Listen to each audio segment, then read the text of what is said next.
Hi hello வணக்கம் good மார்னிங்க. Chennai வந்தாச்சுங்க. சென்னை வந்தாலுமே உங்களுக்கு நான் பாடம் நடத்த மாட்டேன்னு உங்களுக்கு நல்லாவே தெரிஞ்சிருக்கோங்க.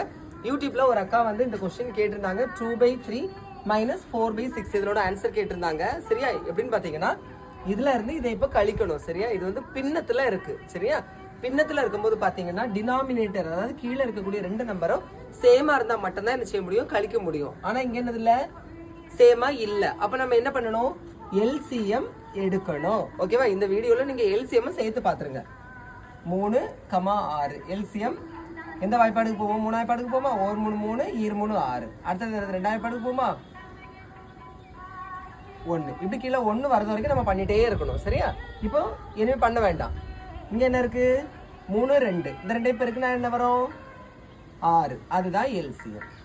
அப்ப இந்த ரெண்டோட எல்சிஎம் எத்தனை? 6. சரியா? அப்போ இங்க என்ன, இப்ப பாருங்க 2/3. இங்க கீழே என்ன 6 கொண்டு வரணும். எப்படி 6 வரும்?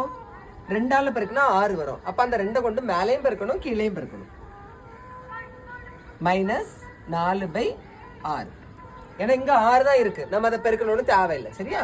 பாருங்க, பெருக்குங்க. 2 பெருக்குனா 4, 3 2 பெருக்குனா 6, -4/6.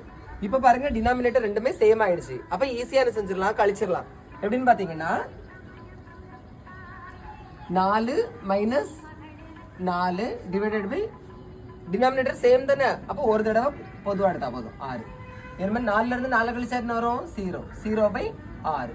0வை எந்த நம்பர் கொண்டு வகுத்தாலும் சரி, 0 எந்த நம்பரை போய் வகுத்தாலும் சரி, ஆன்சர் என்னது? 0. ஓகேவா? புரிஞ்சிருக்கும்னு நினைக்கிறேங்க. லைக் பண்ணுங்க. தேங்க்யூ.